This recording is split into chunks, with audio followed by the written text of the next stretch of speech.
Mira,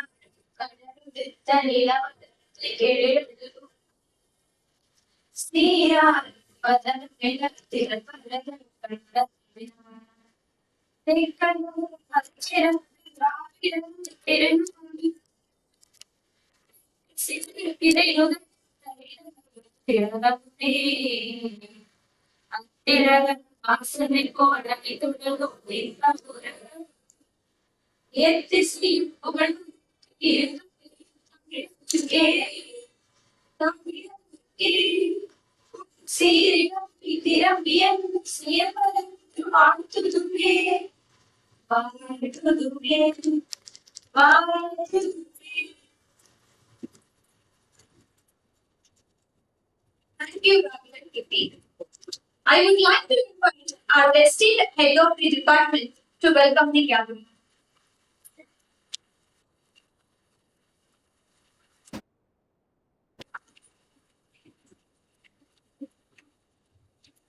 One thought.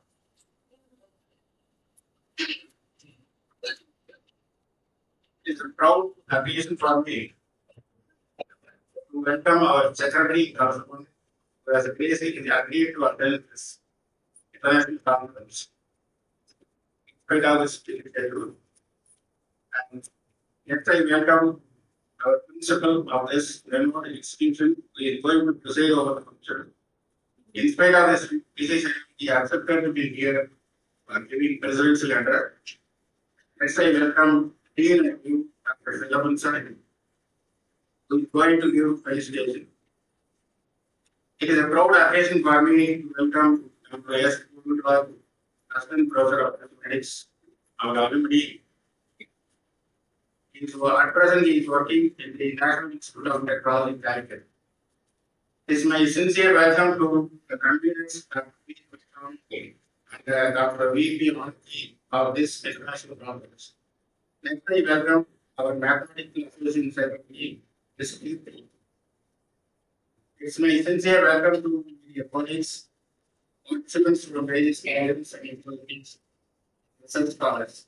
All the students, they are the future mathematics. Once again, I welcome you all for this international conference. Thank you.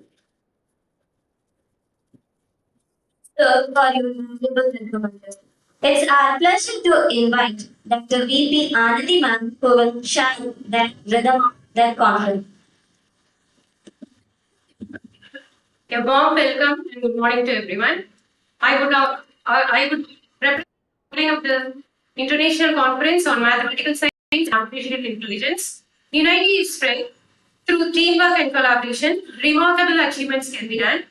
This conference will be a platform for young researchers to collaborate their findings and inspire them to cultivate new ideas in the field of mathematical science and artificial intelligence. This conference has been carefully structured to foster mutual inspiration and meaningful debates among researchers. This will be having there will be 3 keynote speakers representing in 3 different areas, and there are 5 parallel presentation sessions. 2 will be offline and 3 will be online. Thank you. Thank you, ma'am.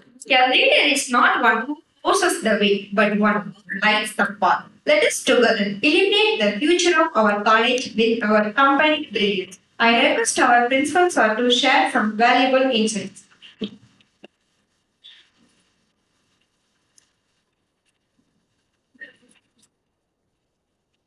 Chief of Staff of Advertising Programs, Dr. Goldblash, NIT, Calicut, alumnus or of the MAC department, private secretary, dean, HOD, faculty members from our college, other colleges, student friends from the MAC department, other departments and other colleges.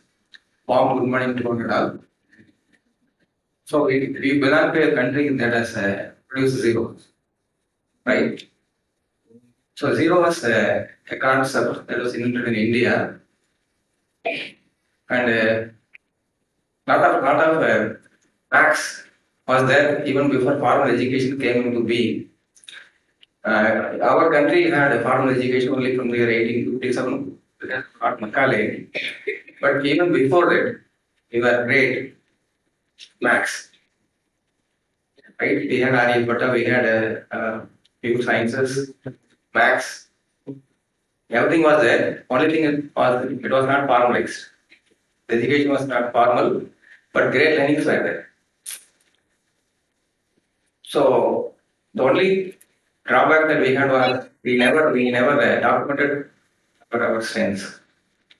So conferences like this are to make whatever happenings are there to be documented properly. So this program will be a success when proper documentation happens. We have strengths. Our strength is science, math. So when we are able to properly document all our achievements, I think our country will make a great progress. A great effort has been made by the Department of Maths. I congratulate Maths Department for organizing this program. I wish this program a great success. Thank you, thank you.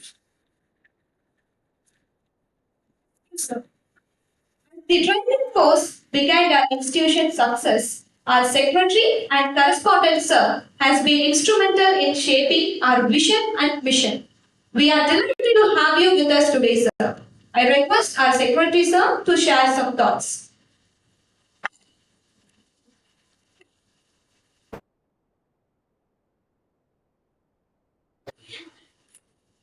It's our distinct honor to welcome a visionary leader in education and our esteemed Dean of Administration. We welcome you, sir. We request Secretary Sir to honor the Chief Guest, Dr. S. Gokulan Sir, with that show.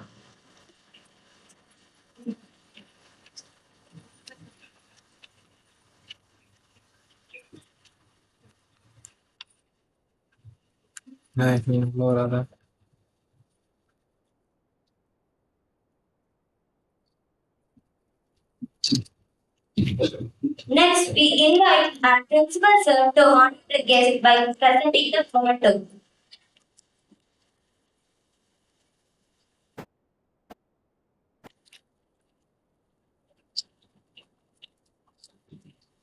Thank you. Thank you, sir. You are cordially invited to participate in the release ceremony of conference achieved on stage. Your presence will make this momentous occasion even more special.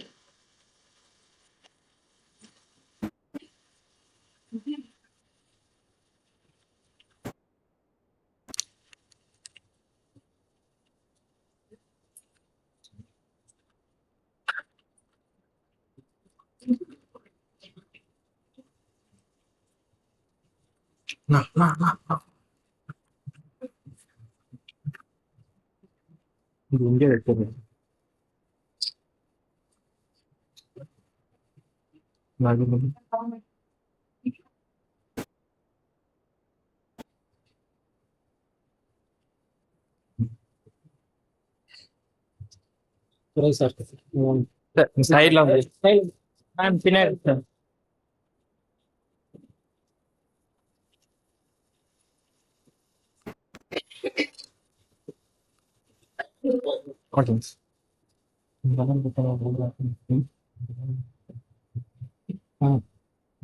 Commerce Coming together is beginning. Staying together is progress. But working together is fun. Commerce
Complete the race baby. See the race problems and complete the race. We request and is following to introduce that partners. Good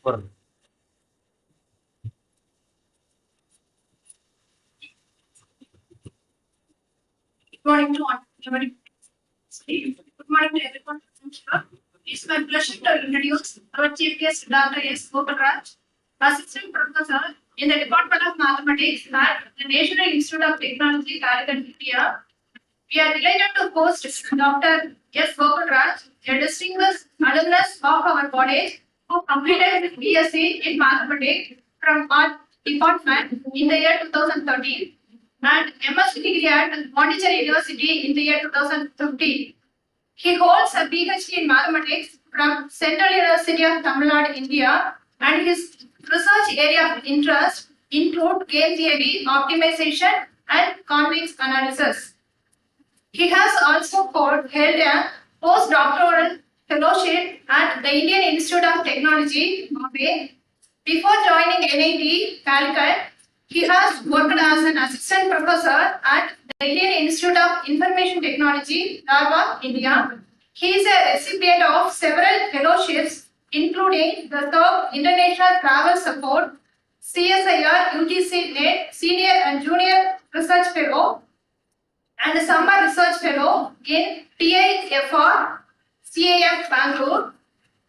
He has published several articles in reputed journals and has presented his work at international conferences. He has a strong teaching and administrative background.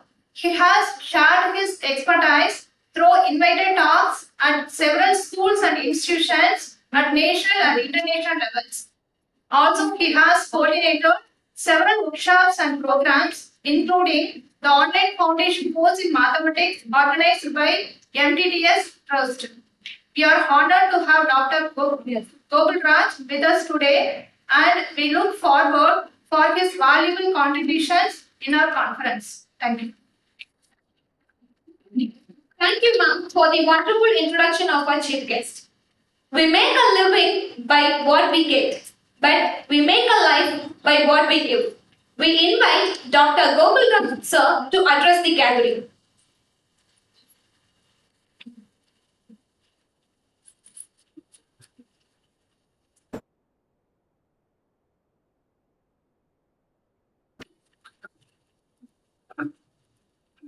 Respected dignitaries on the dais, off the dais, my teachers, and my dear students, and the participants of this conference. Good morning, one and all.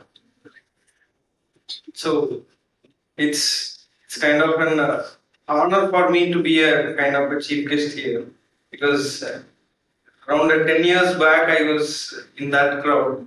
So today I am here. So it's kind of a thrill to be a chief guest.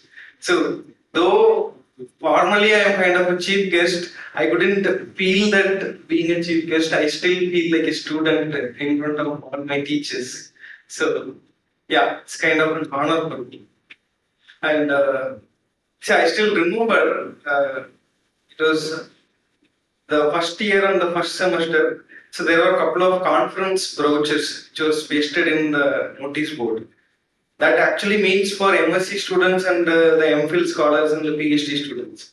So being a BSc first year students, I was excited and I was asking my then HODs and teachers, I wanted to attend this. They were saying, you are just first semester in BSc. We should know the fundamentals in order to understand what they are speaking in the conferences. So then it was not a discourage, it was kind of an encouragement to learn the fundamentals. So then we were started it. So why I was remembering it, there was a day my teacher said, if at all you want to attend a conference, you need to learn some things. And at the same time, today I am a chief guest of one of the conference. So that is another way of feeling an honor for me. And that to the same college where I studied my undergraduates. So it's just because of the teachers who are all here. So they gave a perfect light for me, so which I took it forward, and I am here today. Thanks for very much. There is no doubt, still they all have the same light. So it's up to you whether you would take that light forward or you would just leave it there. So I hope they are still having the same enthusiasm to carry forward the knowledge what they have in them. Okay, so let us take that forward. So I look forward some of you in the conference where I will be conducting in the future. I expect some of you to be the chief guest there. So that is what my expectations. So make use of this opportunity, and I expect that. And next thing, as far as this conference concerned, it is not just about the mathematical science. So that was very interesting to see. It is about mathematical science and artificial intelligence. This is actually unavoidable at present and in near future as well. Because these computer science people, they can work with these computers. They can communicate well with the computer. But how to instruct this computer? So basically we call it as an algorithm. So how do you design an algorithm? So this algorithm is nothing but a logical argument will give to the computer. Then how do we do that? That basically a mathematics students will do. So it is good that having a very strong background in mathematics, and if you enter into the computer science field, you will shine like anything. So even if you see the couple of interviews from the people like Google, they used to say mathematics background is very much important in order to shine in the computer science field. So we have the largest scope in sign in the near futures where this artificial intelligence, machine learning, so on so are needs to be unavoidable kind of. So and this, as far as this conference title concerned, this, if you see our present government's vision for our country, so called the Viksit Bharat. So this has couple of mottos to follow. See, whatever happens in this country, it should align with one of these expectations. One is this quantum computations, and one is this green energy, and out of that, this artificial intelligence also there. So I'm happy that our conference is in line with this Viksit Bharat, and hope we'll have a remarkable welcome from the ministries if at all we are showing this conference. So I'm happy to be here, make use of this opportunity. So let us discuss more on mathematics during the sessions, after the discussions as well. Thank you. Get the code. Learning is a treasure that will follow you everywhere. Thank you, sir. A thankful heart is not only the greatest wishes, but the parent of all the others. We cordially invite Dr. P. Doraisamy sir to present the vote of thanks and express our heartfelt gratitude. Good morning to one of some here. On behalf of PG and the Maths Department of Mathematics, it's my privilege to propose vote of thanks. Let us begin with thanking the Almighty, without whom such an auspicious day and making the event successful. I thank our President, kind-hearted personality from College Council, Engineer J. Balamurugan sir, and our Secretary and Correspondent, Sri M. Dharanidharan sir, an energetic person for providing infrastructure and motivating us through their encouraging words to make their international conference a grand success. Thank you, sir. My heartfelt thanks to our principal, Dr. P. Narendran sir, the man of wisdom, for his way of support and guidance to organize this conference. Thank you, sir. I am grateful to respected Dean sir, Dr. R. Telavan sir and Dr. V. Tyagaraj sir for their continuous encouragement and timely support. Thank you, sir. I would like to thank our honorable invitee, Dr. H. Govulraj, for accepting our invitation amid their busy schedule to grace this occasion. Thank you, Govul. Let me express my heartfelt thanks to our head of the department, Mr. Naraj sir, for his unwavering support, dedication towards students and faculty members. Thank you, sir. I thank all my colleagues of our department for their constant support, without whom this day would not be successful. I thank heads, faculty members of various departments and the participants from various countries who are actively participating through online platform. Last but not least, I extend my wholehearted thanks to our students who contributed more for this conference from the past week. I hope this conference will be a fruitful moment that will lead to several innovative ideas for further research. Once again, thank you all. Thank you, sir, for your thoughtful gesture. Life is like a cup of tea. It's all about the way you brew it. Have a tea and be here on the journey.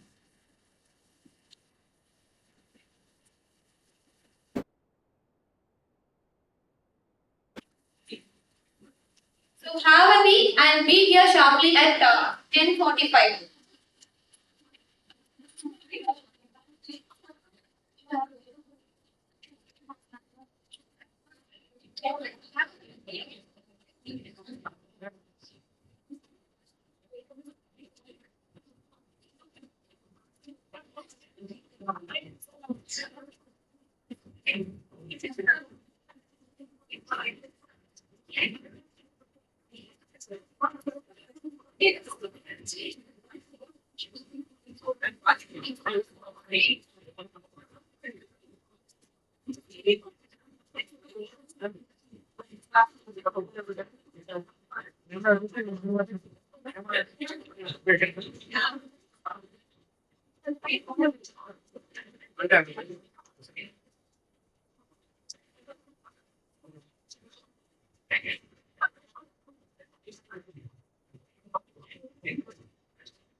We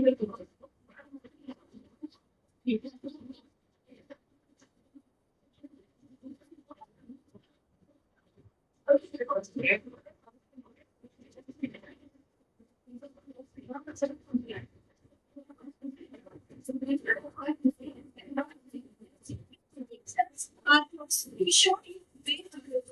Don't tell you what to say. I request Dr. C. Marathina to introduce the guest.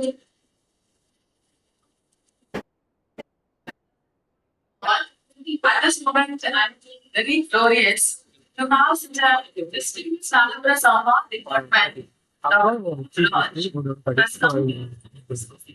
Camera rotating மட்டும் அது பார்க்கணும் ஏன் நீ படிக்கிற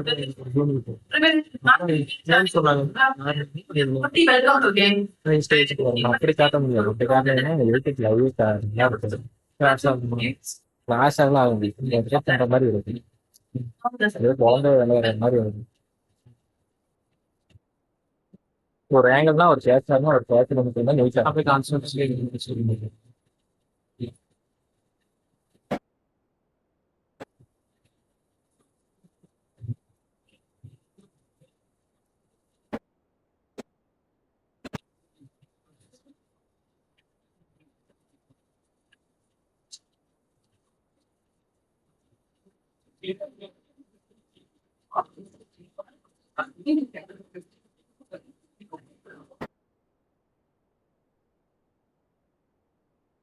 Good morning, everyone. The last.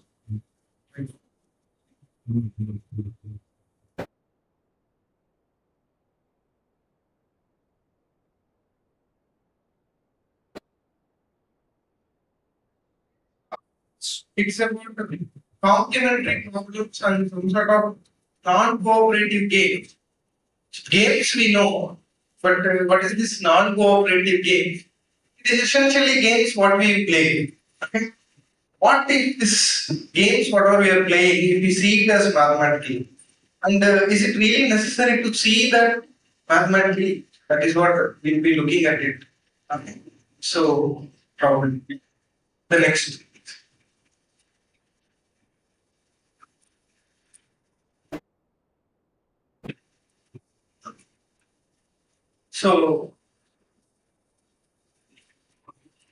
So I'll be saying something about linear programming problem. Then this you might be heard about it, linear programming problem. How many of you hear linear programming problem? 1, 2. Oh, minority. So then let us introduce that. Then we'll talk about linear complementary problem. Then probably about the pi matrix. So the next number. So it's basically what we work on. So this is what we do. What we are doing. There are existing theories for whatever I said, LPP, linear programming problem, linear complementary problem, then quadratic programming problem. So let us leave this. These two. These two are known for its optimization problems. Okay. We supposed to optimize something. The previous students.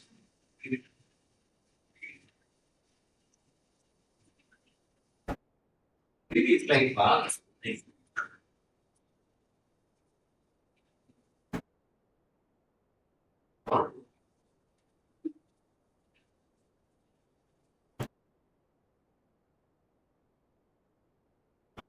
Yeah. So this has vast literature on it. This started nearly around 1940s. So we have well-matured literature on this optimization. On the other hand, if you look at this game theory, it was initially started by John von Neumann. So who is known as a mathematician, known as a computer scientist, known as an engineer, known as a physicist. You name it, he is one of it. So he is such a person. So he started this idea of game theory. So basically an interaction between two quantities, two organizations, two people, whatever it is. Is something like that. So then the theory gets attracted by this economist because of its between interaction between two people. It would model this economic scenario. So then it got an interest. Then it got very much famous when comes a mathematician called John Nash. Have you heard about John Nash? No. Have you seen that movie, The Beautiful Mind? Hero of that movie is John Nash. He's basically a mathematician. He worked on this game theory. He gave a theorem on existence of relations. To be surprised, this Nobel Prize they will give for different fields. Is there any Nobel Prize for mathematical science? No Nobel Prize for mathematical science. So it turns out to be no mathematician can get a Nobel Prize except John Nash. He's the only mathematician who got Nobel Prize because of his contribution to the game theory. So why I was pointing this out, game theory is purely a mathematical subject, but which will interconnect with economics and you name it, whatever it is, computer science, whatever it is. So the broad area where I will work is the existing optimization theory is there, existing game theory is there. We'll explore the connection between these two theories. Whatever existing algorithms are there for games, we'll apply on optimization problem. Optimization algorithms will apply on game theoretic problem. So probably I will introduce what is games and probably what is linear complementary problems. Okay, our idea is by this we are seeing using game theory we are analyzing these optimization problems. But why do we need to study this optimization problems, especially this linear programming problem? Let us look at an example, then we'll get it. Thank you. So just I have some data sheet here. What it says, I'll just explain this, then I will tell you where it is useful. We have two different fields. Okay? So you could say it as an egg and an apple. So these are all nutritional elements. Nutritional element A, B, C, you could say vitamin A, vitamin B, vitamin C. So the idea is to design a menu in such a way that per day this much nutrition is needed for a human being. Right? So we can per day vitamin A we need at least 60 grams, like, and we need 84 grams. So that is the requirement, minimum requirement. We need to design this menu in such a way that at least these should be accommodated in that way. If it is going more than that, it's fine. And of course, when this food involves, money involves. So that is the cost. So this, for simplicity, we will say 10 rupees per feed one, probably an apple, and an egg costs around 4 rupees, let's say, just for simplicity. Our idea is what? Prepare a menu so that I will get minimum 60 grams of vitamin A, minimum 84 grams of vitamin B, 72 grams of vitamin C. Of course, we can make it in many ways. The next slide. So you see, straight away, if I take 24 kg of feed one, probably an apple, it would give enough number of nutrients A, enough number of nutrients B, enough number of nutrients C. But if I take 24 number of feed one, each costs 10, so it becomes 240 rupees. So the first suggestion is spend 240 rupees, get the enough nutrients. That we can always do, right? If it is in a single house, there is no issue. 240 we can spend. But now you look at why do we need to do this? Have you heard about this midday meal scheme? So this afternoon, this government provides food for its students. If you look at this preparing a menu, it's very large scale. So there are hundreds of thousands of schools, hundreds of thousands of places will be preparing this food. There we need to minimize. Even if we minimize 10 rupees, so this hundreds of thousands multiplied by 10 rupees becomes a crore. Right? So we'll be saving crores. So that is a huge money for a government. So this problem is very much interesting for a government in order to plan a maintenance scheme. And not just that, if you plan this space shuttle programs, these astronauts will travel to the space. There they need a food. So there also, they definitely need minimum number of nutrients. There is no compromise on the nutrients. But the cost incurred for the food is very much important because they are already spending hundreds of crores on this space shuttle program. So this food investment should be as small as possible, but without any compromise on the nutrients. So that is an idea, right? These are all the other cases where we can relate this. Of course, we are seeing it in the simplified form. So, in the other case, if you look at P2, if I take 50 kgs, so this will give me 100 grams of new vitamin A, but at least I need 60, satisfied. Similarly, this and this. So, enough nutrients are reached, but the cost, if I see, I will spend only 200 rupees. So, this says instead of buying 24 kg of feed 1 or the apple, I would buy 50 kg of feed 2, probably 50 eggs. That is better option. Why? Enough nutrients are reached, but the cost is only 200, 40 rupees saved. So like that, can I see something else? So from initially I started with 240, now I have 200. Can I minimize still further? That is the question. That is what? Optimize. Let's optimize this. Let's minimize this cost without compromising these nutritional requirements. So what we are doing it, let's say some number of feed I will take, some number of feed 2 I will take. I don't know that number I have to find. My ultimate goal is 1 unit of feed 1 costs 10. So some X number if I take, the cost would be 10 times X. So one unit of feed 2 costs 4. Some number Y number of feed costs 4Y. So the total cost is 10x plus 4y. That is what I need to minimize. Minimize means I can simply take x0, y0. 0, there is no cost. That I could say there is a condition for it. What is the condition? Nutritional requirement should be satisfied. In how 1 unit of feed 1 gives 3 grams. Feed 2, 1 unit gives 2 grams. So then unknown x number will give 3x. Unknown y number give 2y. So this 3x plus 2y at least 60. So that means it is greater than or equal to 60. That is the condition I need to have, right? So similarly, 7x plus 2y at least 84 greater than or equal to 80. Simply this greater. So this turns out to be a problem like this. This xy I need to find such a way that these inequalities are satisfied, but this quantity 10x plus 4y, which is the cost, that I want to minimize. We started 240, then we came to 200. Can I have it at 190, 180? How far I can go? Right?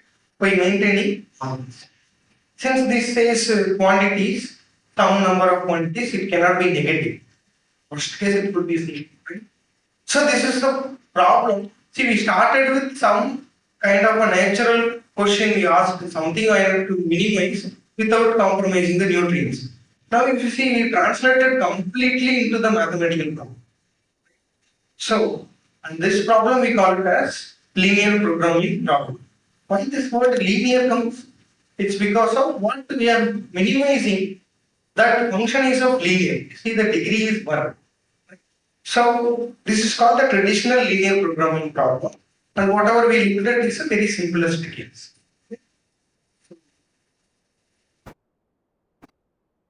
And why do we need to solve this LPP? We already know where it is applicable, right? And by solving this, possibly we can reduce this cost.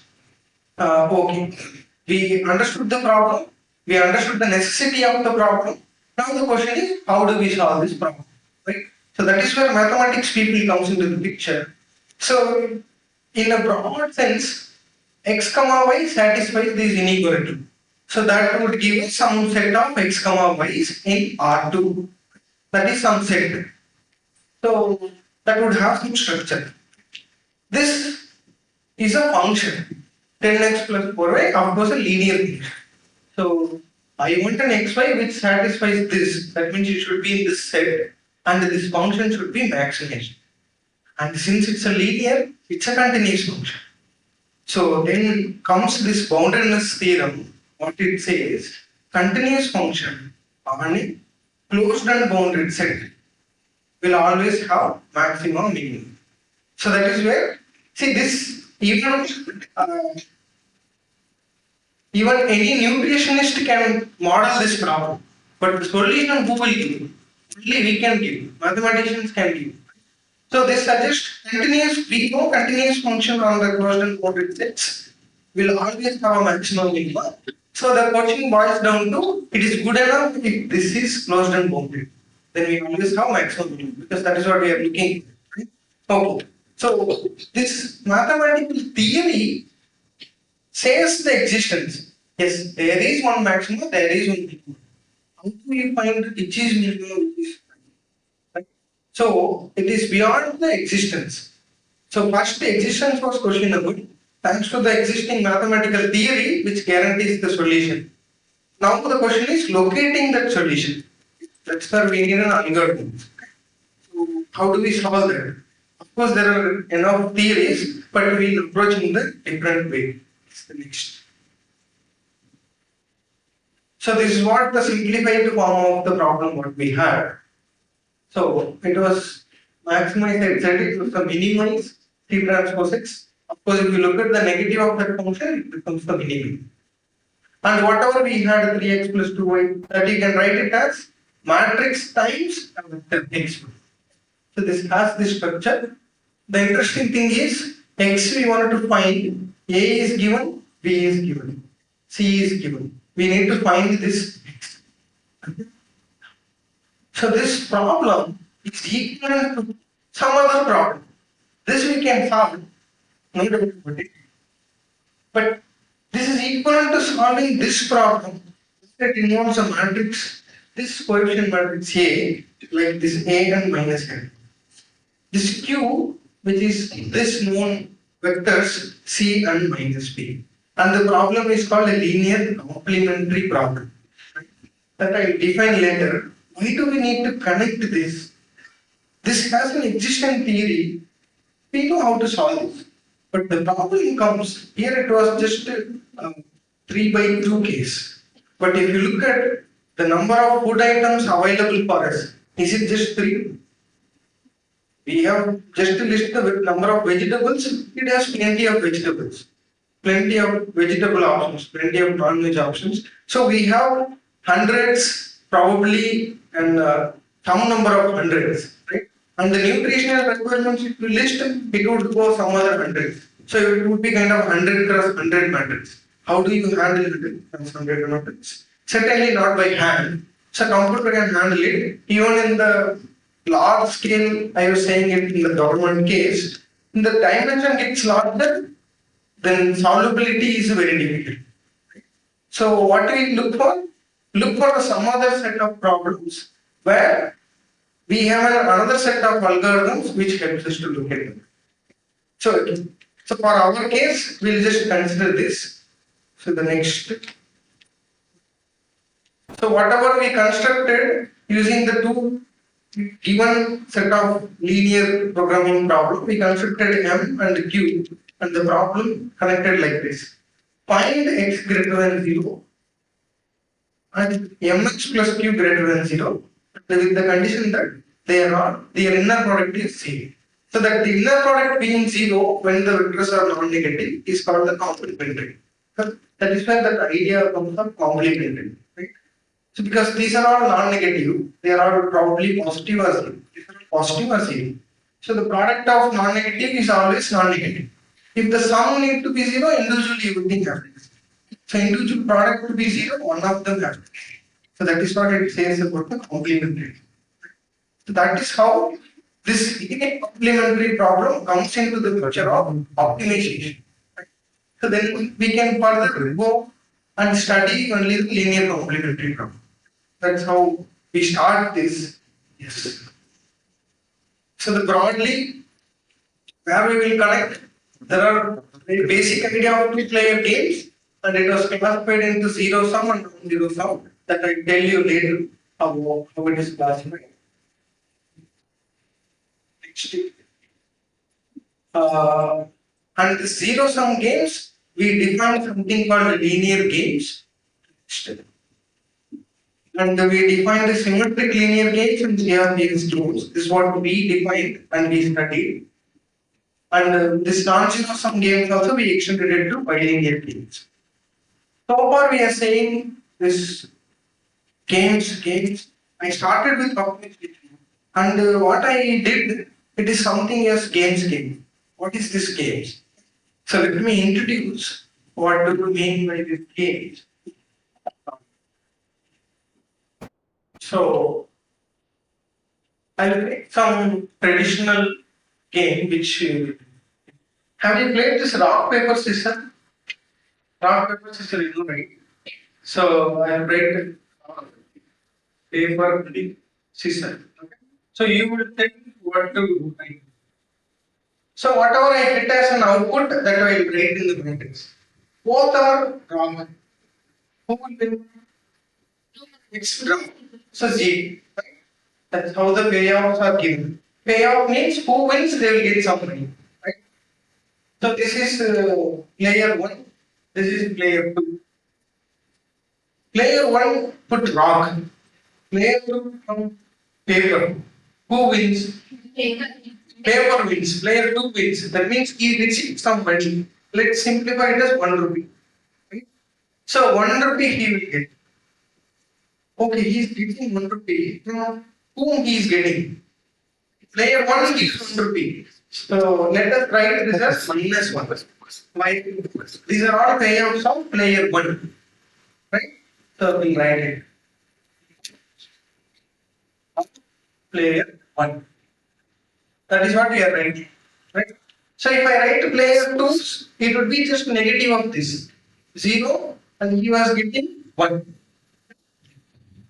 Now, first player rock, second player system, who will? Rock wins, first player wins. It means he gets 1 rupee from player 2. That means player 1 gets 1, player 2 is 1, minus 1. Yes. Similarly, paper rock. Paper wins, player 1 gets both paper rock 0. Paper scissor. Scissor wins, he loses. Very good. Scissor rock.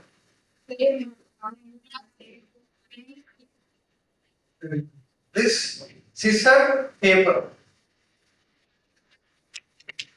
Scissor.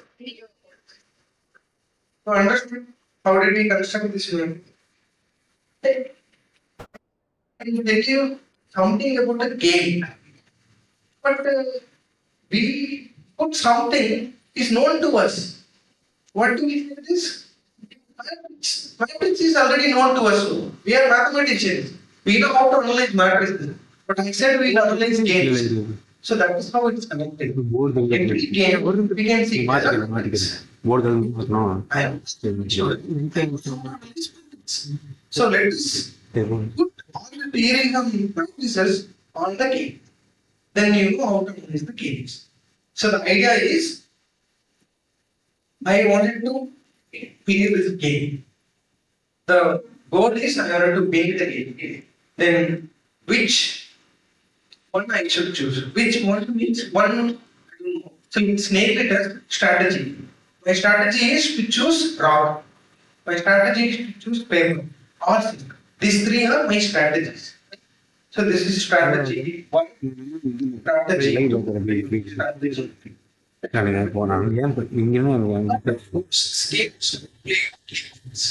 It's played some number of times. Let's say 22 times we are playing. Right? After 100 times, we count our winning, count our losing. Both players. Who gets more? They are the winners. And how we play this game, right? Okay, out of 100 times, how many times you choose a mark? That's completely random. We don't know. when to choose this R. That is where idea of probability comes. Right? So I play this R some number of times X out of and some Y number of times, right? And how many times you should play this? So this is 100 minus X minus Y by Y. Sum should be 1. That is a probability. So that is where this idea of probability also adds up to the analyzing the game. Right? Okay. So anyway, we are not only choosing these strategies. Player 2 also play the game. He will also choose some strategy. So his strategies, you say some m by 100, n by 100.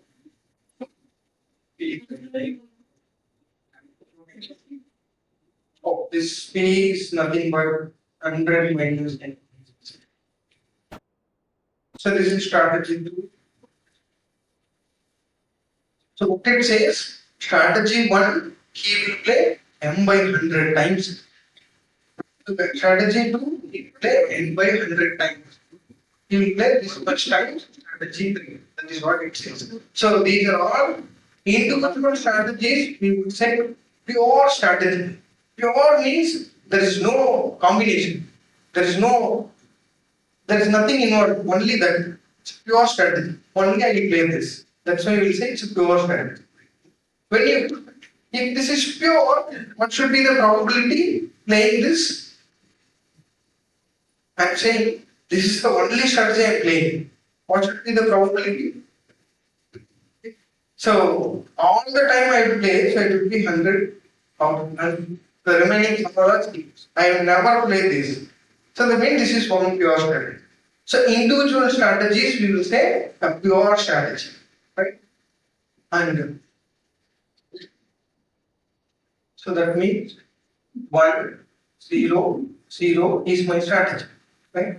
Similarly, let's say he's purely playing R, right? So he will play all the time 1. This is 0, this is 0. This is his strategy, right? Now, what is the payout for player 1? He is always playing this R. He is always playing R. What is the strategy? So 0 is the payout for player 1. But how do I write mathematically? So that is where this matrix, if we call it A, and this vector, he is always choosing rows. So let us write his strategy as like this. He is always choosing columns. Let's write this. If you multiply this matrix, A times 100 gives first column. First column times 100 gives first entry. So this would give A 1, right? So against this pure strategy, I will get this. So now how to allocate this payoffs? Also, I have written in terms of matrix products. So I am kind of rewriting everything. If I play x times, y times, 1 minus x minus y times A, and then I would get, right? So if I play this sometime, this sometime, this sometime, the payoff is given by this product. So this will be an inner product of this would say x, I, x. That's an inner product that we already know. Or you can also remember it as matrix product. So this is how the game was defined, and we knew how to play these games, and after playing, how do we get this payoffs also defined. Right? So using this, we are trying to solve this optimization. How do we use this? We said it is a game. We said this is the payout. What is the goal? Needs to be win. So what does it mean to be a win? So that means I should have a strategy, some X, so that is the best against whatever the other player plays. That should always makes me win. So this say I need to find some strategy star and with star what it should do. The payoff is this X star product A times. If he plays anything, then that should be less than X star.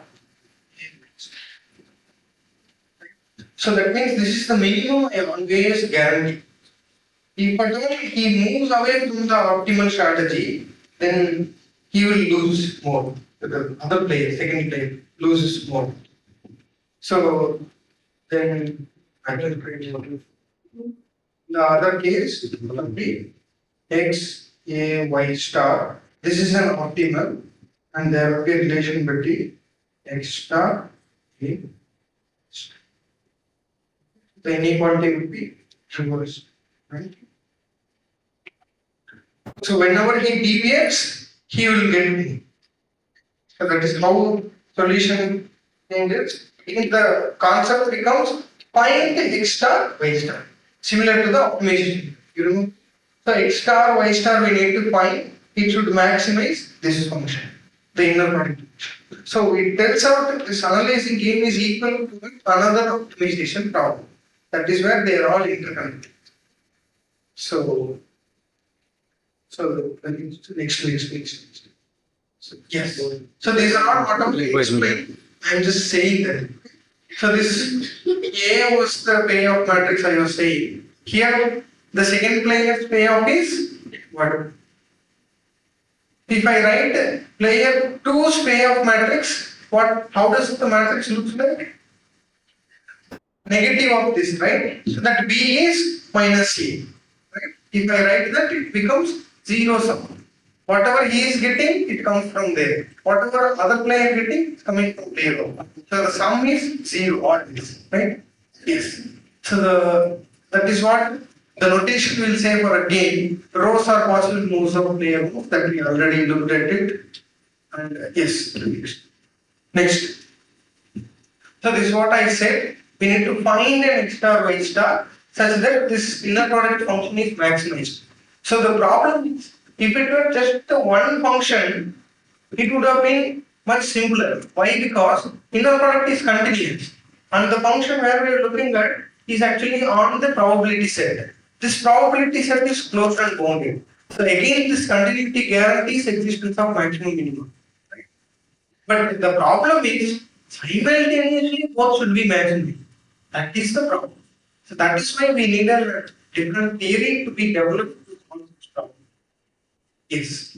So this is one such example which we were already discussed it, no need to say. So this red is of second player's payoff, blue is of first player's payoff, whatever he gets, he'll get from him. It comes from the other player. So some other situations, it comes from the intermediator. Both will play, whatever they will put some money inside. Whatever they are getting, it comes from the mediator. There is nothing to lose for the player. So there it will be of non-zero thinking. Time permits, we'll see later. So this also I said the name for strategies. If I purely use one row, that I will say pure strategy. No. I'm not using one particular row. I will use two different rows. 50 times row 1, 50 times row 2. If I play like that, I am mixing into my strategies. So it's called mixed strategies. So that is how, and this is some 33 times, this is 32 times, this is 33 times. All strategies I am using. That means I am mixing it, but I am completely mixing it. I am using all the strategies. So that is how, that's what we mean to say completely mixed strategies. So that means one places, one would be 1, rest would be 0. That means it is on the corner of probability set. In R2, how does this probability set looks? R2, it is 0, 1 and 1, 0. So all these points are probability points and R2. And if you see 1, 0 lies on this column, 0, 1 lies on this column. And if I take mixed strategy, where does it lie? On the line, inside, not on the boundary. So that is what I would say interior of it. Okay. So if X is in the interior of this, then means the probability set. So in R3, with the triangle plane, and at 1, 0, 0, 0, 1, 0, 0, 0, 1. Seems like it. Okay. So this is just about the case. Okay. So why the ultimate goal is we started with some optimization problem, and now we are discussing something about game. What is the purpose? So let us connect all together. Why do we need to learn this game theory? We looked at set of matrices. There is something called Z matrix. Z matrix is nothing but matrix. You know diagonal off diagonal. If you leave the diagonal entries, remaining are off diagonals. If off diagonals are negative, that is Z matrix. So that naturally in the control theory we'll end up getting such matrices. We'll see that. So for such special matrices, so this I said we need to find some solution X star Y star so that this happens. Right? This is what we need to find. You see both are same values X star A Y star X star A Y star and it's scalar. So that scalar we name it as value of the game. What is that value? We said no minimum guarantee. I always have this, irrespective of what the other player plays. So that is what we say value. If that value is positivity, it is equivalent to finding there is an X star whose image is positive. So I don't know why do we need to look at this connection. This comes the next question. Next. I said this value is equivalent to finding a non-positive vector whose image is positive. Why this research looks interesting? This sort of dynamical system interested in the control theories. This system of equations has this coefficient matrix here. Corresponding to that, we have a function we call it as Lyapunov function. This function, if it has positive vector whose image is Z. This sounds to be known to us. We just looked at it in the previous slides. There is a positive vector whose image is positive. But that was equivalent to value being positive, game value being positive. See? And the game value is connected. But in theory, this is already connected to the stability of this system. This system models some natural phenomenon that we need to study about its stability. So to know about the stability, we need to know whether this condition is satisfied. Now, this condition is equivalent to value of the game being positive. So what I can do, simply leave this. That means I am leaving this Lyapunov function. What I am doing, given a system, I will look at this coefficient matrix, take this, look at it as a game, and check whether its value is positive. If its value is positive, then continuous dynamical system is of asymptotically stable, globally asymptotically stable. So this stability of this particular system we can say using the game theory. So that is how it's connected. So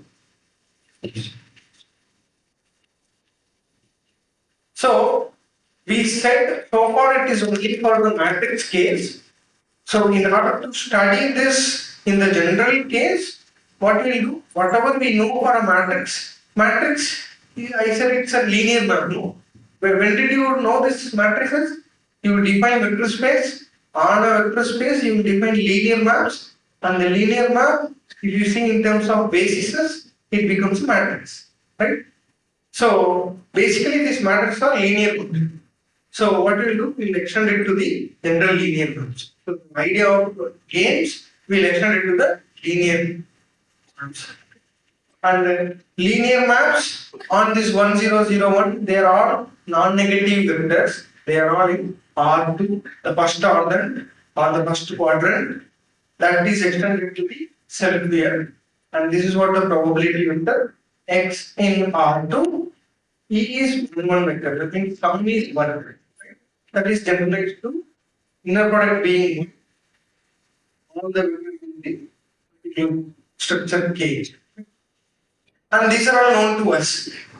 Payoff is matrix times the vector and the inner product. Similarly, so these are all what are we observed in that game. We are just extending. So, so again, similar to that, what we need to find ultimately find an xy such that these two inequalities are same. There I wrote it as a different inequalities, but the two are the same values, so we can connect them in a single inequality. So this is what if an x comma y is found such that this happens, then we will say that is a solution of the game. And can we always have a solution? That is the question. Open for 30, 50 years. Then that existence of solution was settled by John Nash. For that only he got a Nobel Prize. So I don't know. Probably in MSc students or BSc third year students, you yourself can understand John Nash's work. If you see John Nash's work, A4 sheet, it is just 3/4 of the A4 sheet. Only that much he wrote. That work got a Nobel Prize. It is not 100-page proof. It is just 3/4 of the A4 sheet. That you yourself can understand. It only involves continuity of the function and where it is defined. It is on the closed end boundaries. Only that much. So, what I was trying to say, being a mathematics student, probably after getting the degree, you yourself can understand a novel one. So, maths is that simple if you understand it. So, I'm trying to. So, even though it looks so simple, it is capable of getting a Nobel. That also we should appreciate. So, what we looked at for the different dynamical systems, it was extended to the general linear maps, which we can apply to the vast case. One thing I want to say, this is what we have looked at. The system is stable if the corresponding maps game theoretic value is positive. That's what we connected. In fact, this and the matrix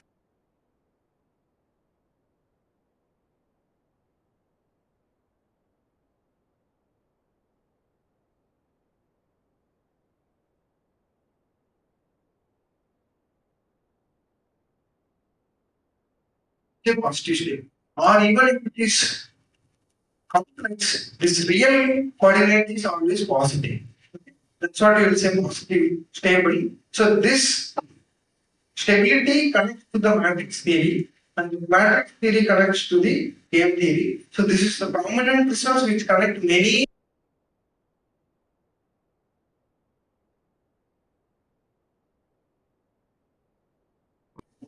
Almost time, probably I will stop here. Just this is about the bimatrix thing. Here one was getting some money from the opposite player.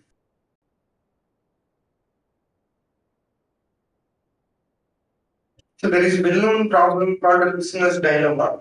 So if you see this movie Dhiran,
The best way to predict the future is to create it.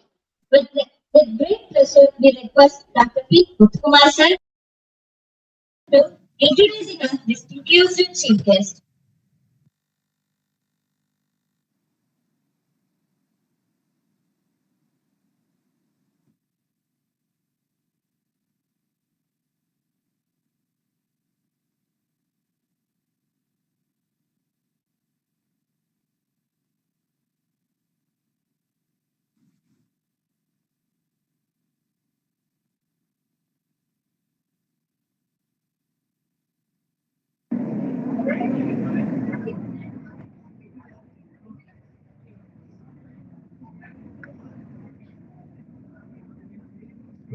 Good morning to all.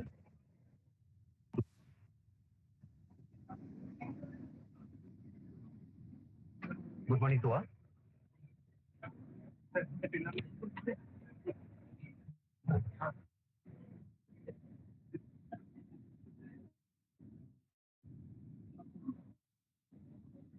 Am I audible? Am I audible? Yes, yes, sir, you're audible.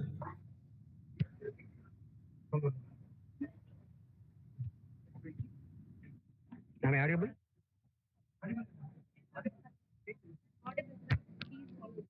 Okay. Thank you. Thank you.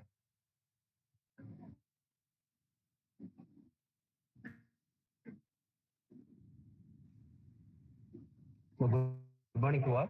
I am very happy to introduce. I am very happy to introduce our chief guest and one of the leading expert in differential equation, Dr. T. Satyaraj, Assistant Professor, UCSI University, Kuala Lumpur, Malaysia. So he was completed PG and MPhil degree in St. Joseph College, Trichy, PhD in Kaligram University. So also completed a PDF in Sichuan University, China. So he started as a guest editor and editorial board member and a technical review for national and international journals. He has published more than 27 articles in high quality style journals and also with the impact factor is also high. At present station, he was completed one research project under research grant of UCSI grant, and one project is going on under the title of fraction order stochastic complex systems. So also he was held in position in various academic bodies and delivered more than 10 presentations of national and international conferences. So thank you. So I invite Professor Dr. Satyaraj for the session. Thank you. Yeah, thank you. Am I audible? Am I audible? Hello, am I audible? Can you hear my voice? Hello?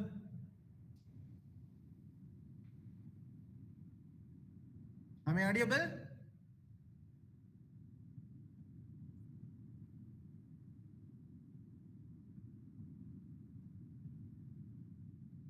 Can you hear my voice?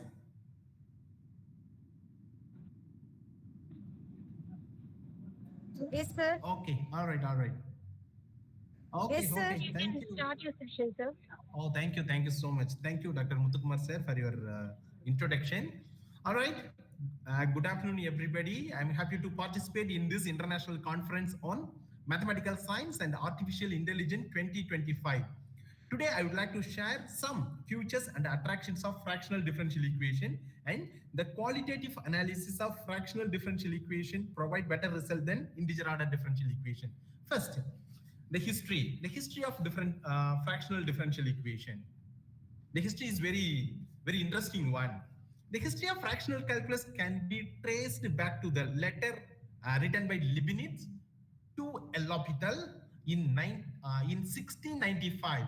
In 1695, where Leibniz first discussed the concept of derivative of non-integer order, essentially laying the groundwork for the field of fractional calculus.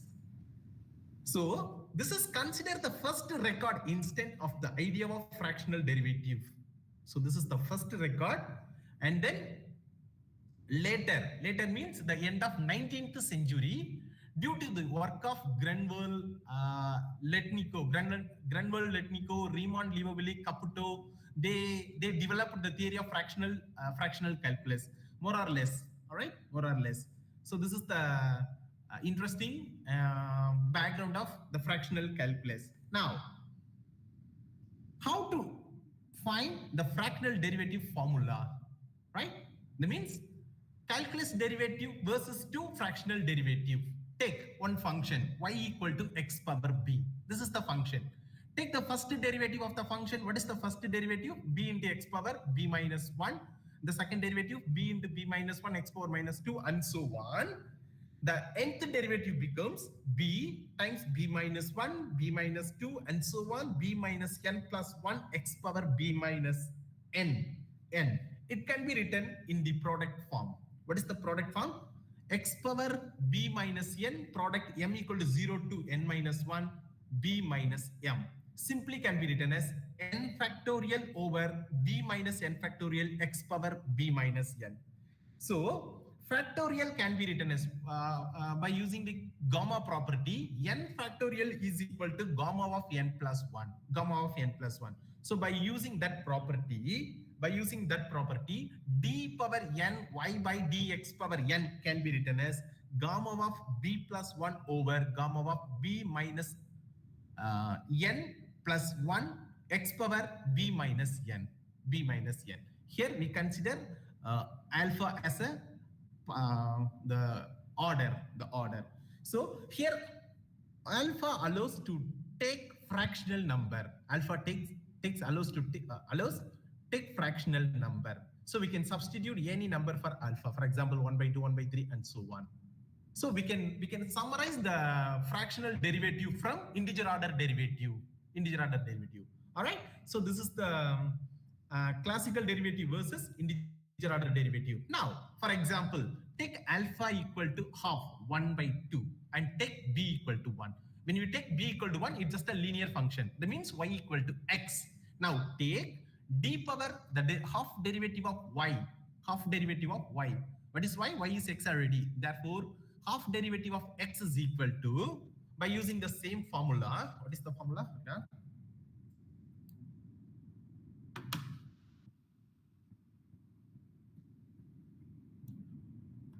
By using the same formula, gamma of b plus 1 over gamma of b minus alpha plus 1. Just sum alpha equal to negative 1 by 2. By using gamma property, gamma of n plus 1 is equal to n into gamma of n, right? So by using gamma property, gamma of n plus 1 can be written as 1 into gamma of 1 over the same property here. Gamma of 1 minus 1 by 2 can be written as 1 by 2 gamma of 1 by 2 x power 1 by 2. All right. So already we know gamma of 1 is equal to 1. Therefore 1 over, and gamma of square root of 1 by 2 is equal to square root of pi. Therefore the half derivative of the function y equal to x is equal to 2 over square root of x times square root of x. So this is the half derivative of the function x. Now we take another half derivative. What is the another half derivative? Half derivative of x. Half derivative of x. Already we know that what is the half derivative of square root of x. The half derivative of x is equal to 2 over square root of pi times square root of x. Now take again half derivative. Now by using the here 2 over square root of pi is constant. Better we take outside. Just apply the half derivative only for square root of x. Now the function is square root of x. That means 2 over square root of pi gamma of 1 plus square root of 1 by 2 square gamma of 1 by 2 minus 1 by 2 gamma of 1 times x power 1 by 2 minus 1 by 2. 1 by 2 x power 1 by 2 minus 1 by 2 means 1 by 2 is actually square root, minus 1 by 2 is the order alpha. Therefore, x equal to 1 by 2 minus 1 by 2. That means 2 over square root of pi gamma of 3 by 2 over gamma of 1 x power 0. Right? Now, by using the gamma property, we can get half derivative of x is equal to 1. half derivative of the half derivative of x is equal to 1. So what is our conclusion? Our conclusion is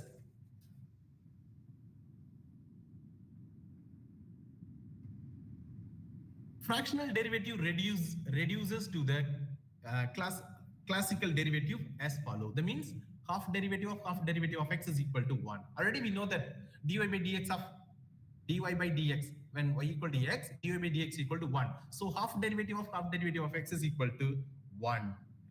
That means fractional derivative in fact and accumulating that includes it integer order counterpart as a special case.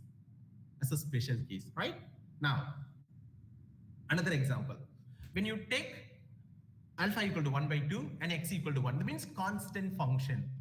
What is the half derivative of the constant function? Already we know that the derivative of constant function is 0.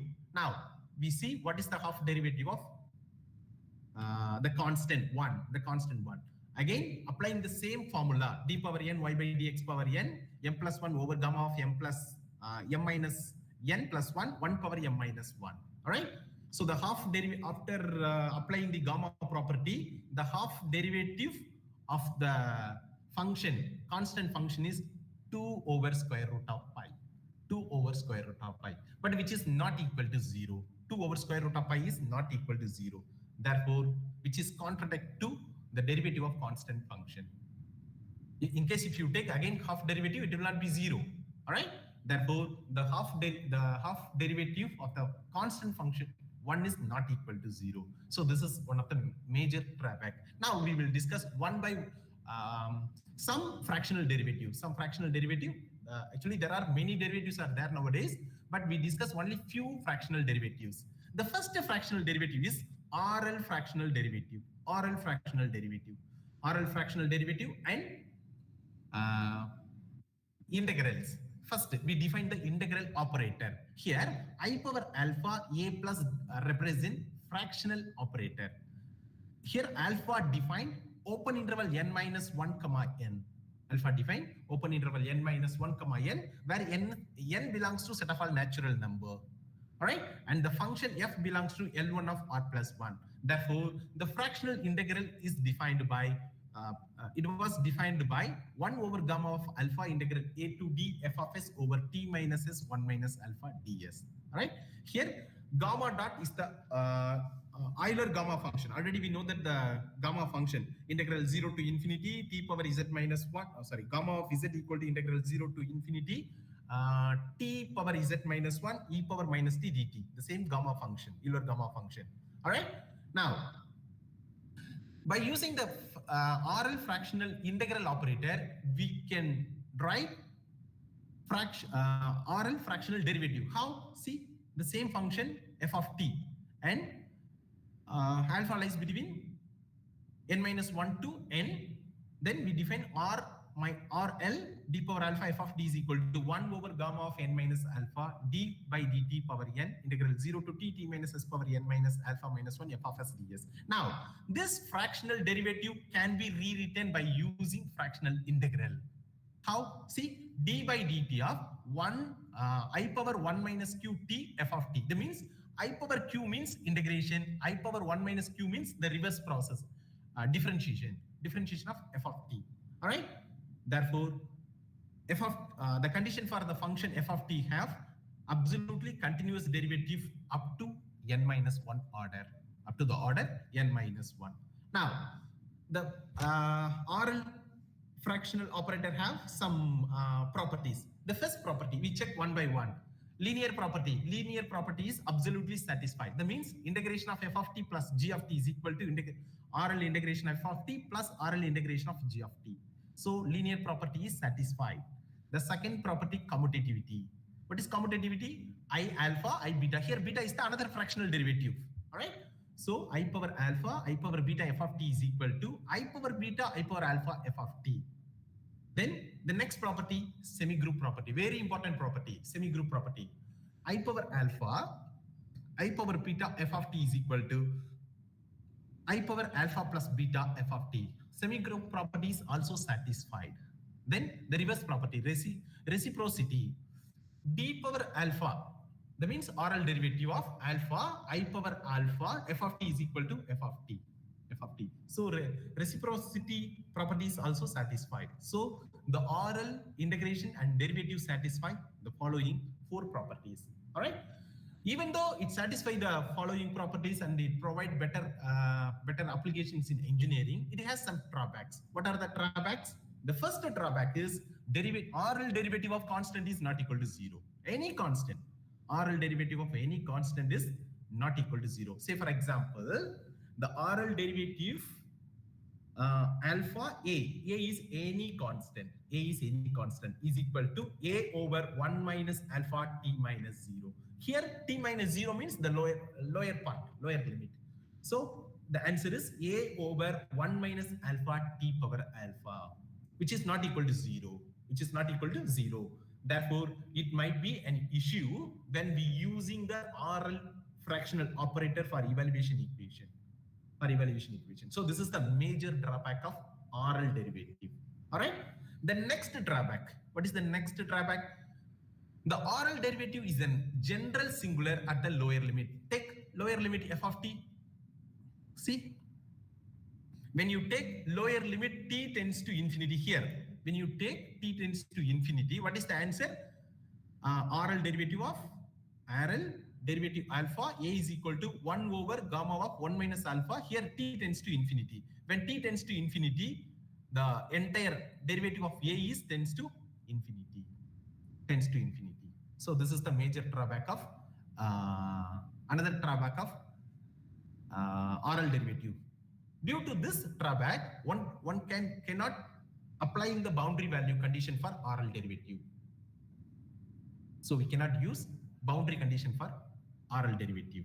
All right. The next one is applying Laplace transform to obtain the solution for oral derivative.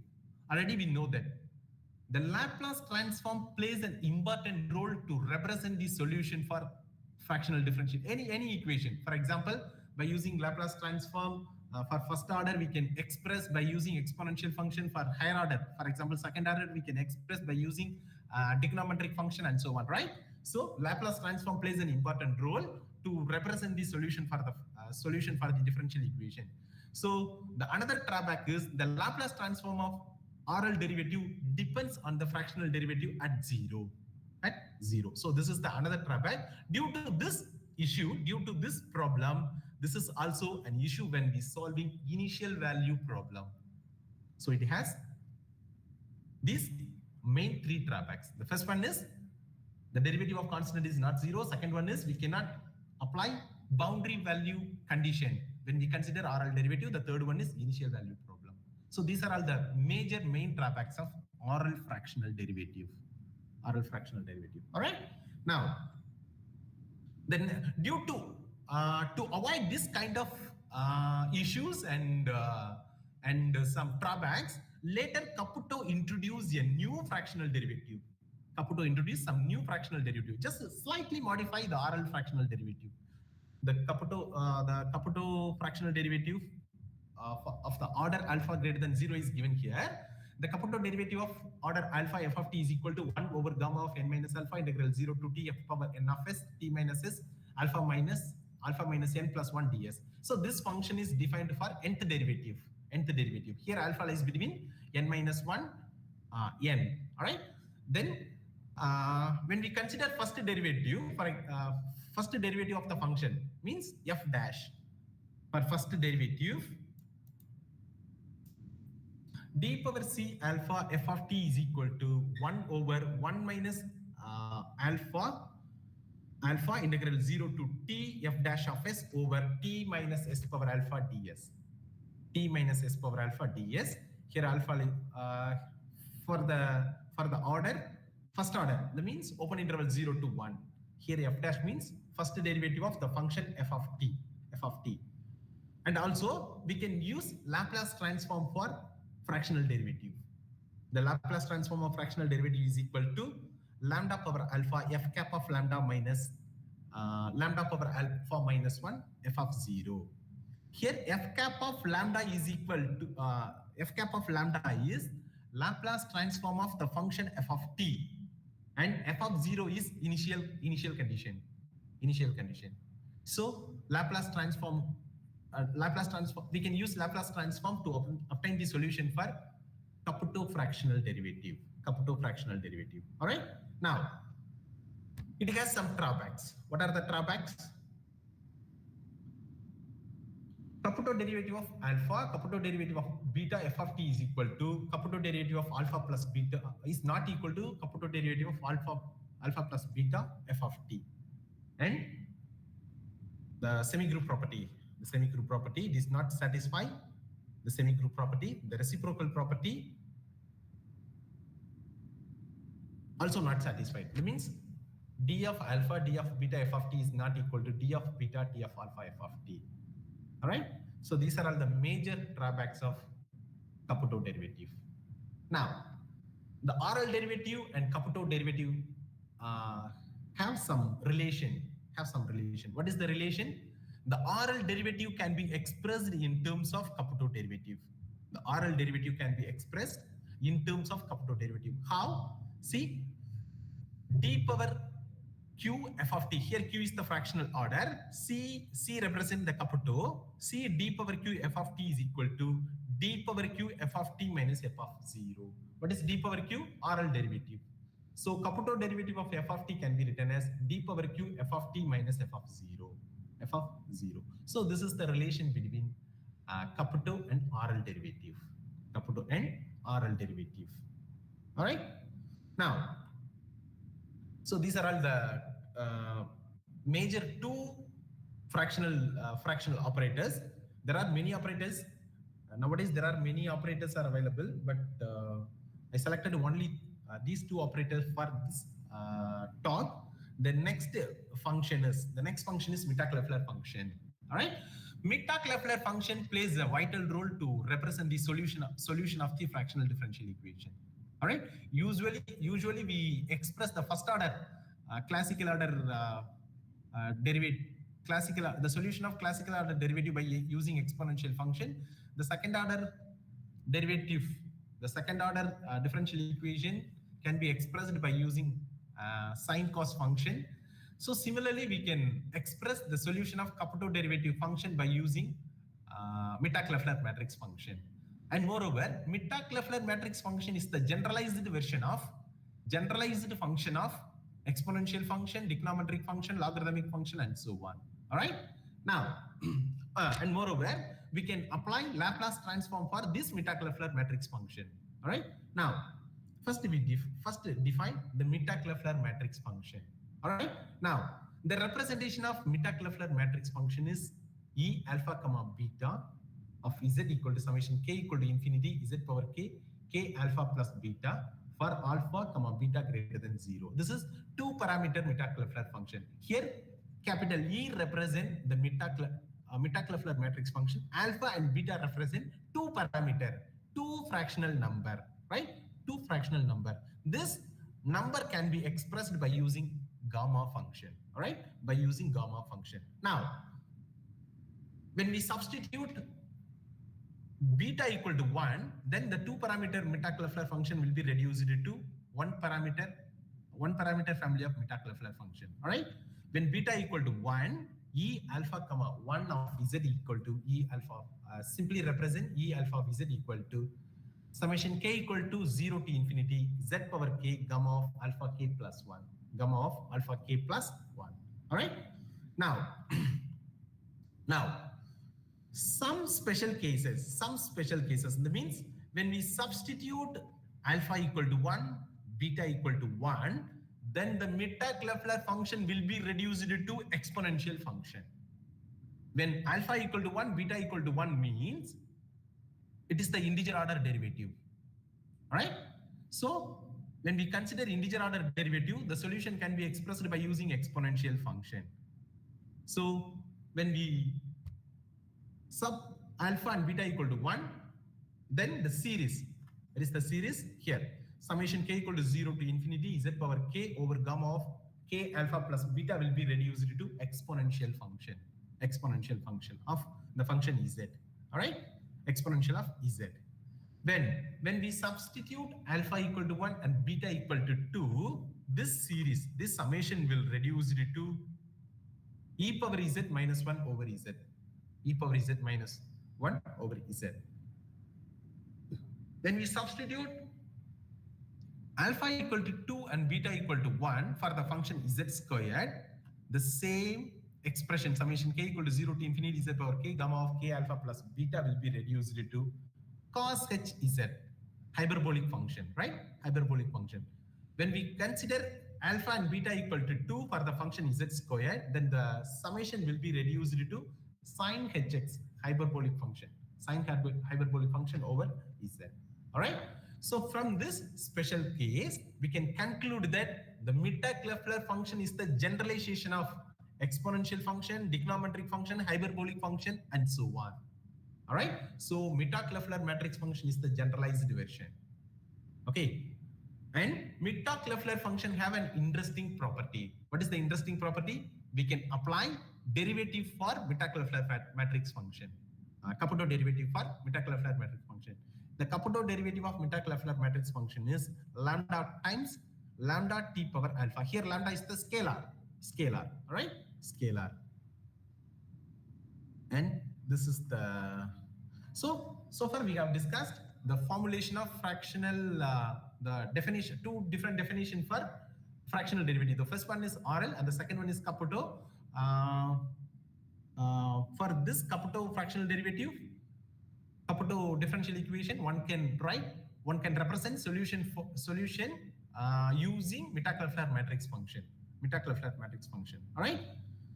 So this is the fractional derivative of the sine curve, which is lies between -1 to 1. All right. Now, how to get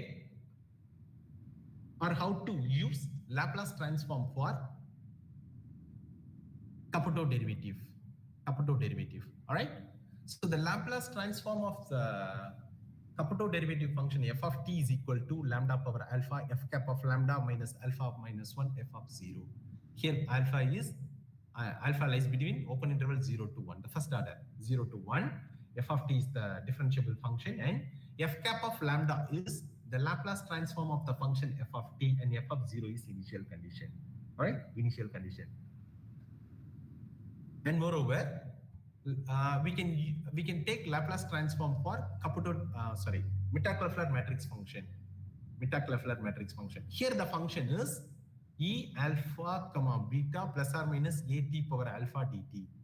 So integral 0 to infinity e power minus st t power beta minus 1 e alpha comma beta plus or minus a t power alpha dt is equal to s power alpha minus beta over s power alpha minus plus a. Here a is the scalar. All right. Now, this integration can be rewritten as in terms of Laplace transform. How?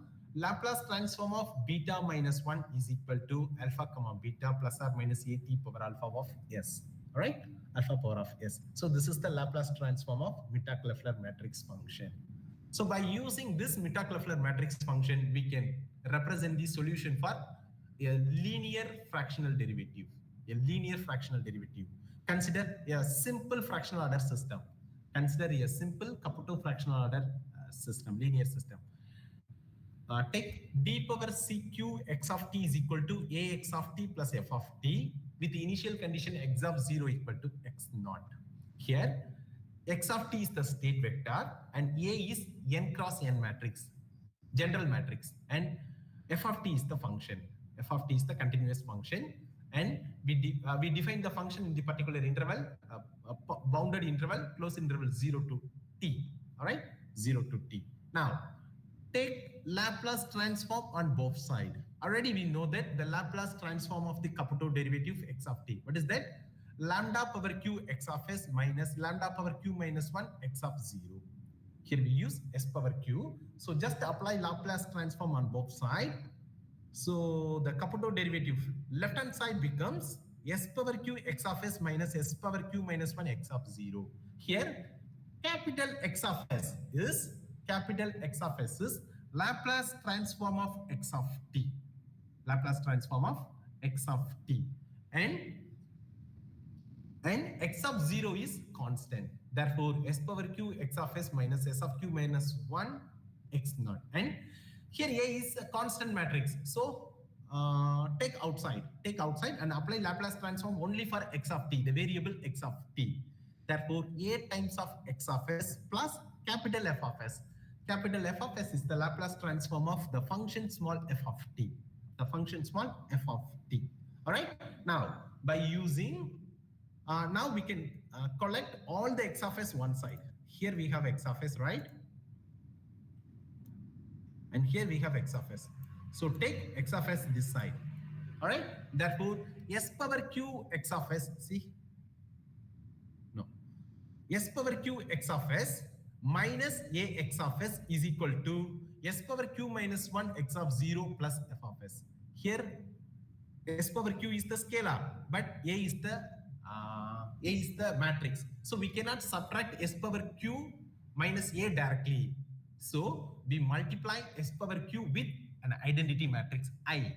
Identity matrix I. So multiply by an identity matrix. So the left hand side will become s power q I minus a x of s equal to s power q minus 1 x of 0 plus f of s. All right, f of s. Now, take inverse Laplace transform on both sides. By applying inverse Laplace transform on both sides, then the function s power L minus 1 x of s becomes L minus f, just applying inverse Laplace transform on both sides. Therefore, L inverse of x of s is equal to L inverse of s power q minus 1 s power q I. Here I is the identity matrix. So s power q I minus 1 x of 0, s power q minus 1 s power q I minus a power minus 1 convolution product. This star represent convolution product L inverse of x of s. Here x naught is the constant. Here f of s is the function, right? So we use convolution operator. By substituting the inverse Laplace transform of Mittag-Leffler matrix function. That means just to bring L to left hand side, then automatically it will become L inverse of s power t power beta minus 1 e q u alpha comma beta plus or minus a t power alpha s equal to L inverse of s power minus beta s power q minus plus a, right? Minus plus a. So for that inverse Laplace, we can directly substitute one parameter and two parameter Mittag-Leffler matrix function. All right.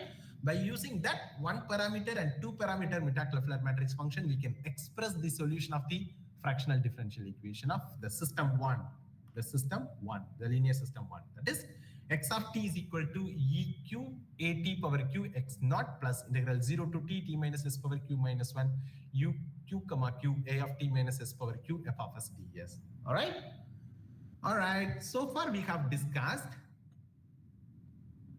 the basic fractional derivative and how to obtain solution for fractional derivative of a simple linear function, simple linear fractional differential equation. All right. Now we see some features and attractions of fractional differential equation. All right. The first, by using its qualitative behavior. Already we know that the basic qualitative behavior, the qualitative properties of the dynamical system, existence, controllability, stability, optimal control, and so on. All right. Now the first concept is control system. The first one. First consider the linear control system. Here a x of t plus f of t, already we know that. Already we have discussed in equation 1 how to obtain the solution for a simple linear fractional system. Now we add one more control parameter. The one more control parameter is bu of t. All right. So when we put this control parameter, we can steer the dynamical system as our wish. So without this control parameter, we cannot predict the trajectory of the system. When we include this control parameter, we can exactly steer the path of the system. All right. Now, d power q x of t is equal to a x of t plus bu of t f of t. All right. Here a is the n by n matrix, and x of t is the state vector. B is n by m matrix, and u of t is the control input, and f of t is the function, continuous function. All right, continuous function. Now, by using the same idea, same methodology, one can write the solution for the control system. Control system x of t is equal to eq a t power q x naught plus integral 0 to t minus s power q minus 1 eq a of t minus s power b u of s ds plus integral 0 to t minus s power q minus 1 eq comma q a of t minus s power q f of s ds. All right. So this is the solution for the system, the linear control system. All right. By using this solution, we can study the following qualitative properties. The first one, the concept of controllability. Already we know that the concept of controllability. It is possible to steer the dynamical system from arbitrary initial state to arbitrary final state by using set of all admissible control u of t. Okay, that must be satisfy the initial condition x of 0 equal to x naught. Here 0 is the initial time, x naught is the initial state. B is the final time and xt is the final state. All right. In case if it is satisfied these two conditions, then the system is controllable. In case if it is not satisfied, we can define different kind of controllability. For example, null controllability, approximate controllability, and null controllability, exact null controllability, and so on and so on. All right. Now, this controllability results we can actually this is the linear system. I'm talking about only linear system. So for this linear system, one can obtain the controllability results by using rank correlation concept, or because we consider the system by using n by n matrix, right? So by using rank correlation method or controllability Gramian matrix method. So by using these two methods, one can obtain controllability result for that two solutions. So this is the controllability Gramian matrix for the system. That is the two parameter Mittag-Leffler function and the transpose. Here star represent transpose, not convolution, right? Transpose. So the here the matrix should be positive definite, and by using this control function u of t, this control function we can define from the solution by using this controllability Gramian matrix, and then the control function u of t, we can steer the dynamical system from arbitrary initial state to arbitrary final state. All right. So this is the some control trajectory of the system. So in the initial state is 1, final state is 0, and initial state is 0, final state is 1. So by using the control function u of t, we can steer x1 of t from arbitrary initial state 0 to arbitrary final state 1, and the second state x2 of t from 1 to 2. All right. So these are all the trajectories of control 1. Now, the second qualitative property is stability analysis.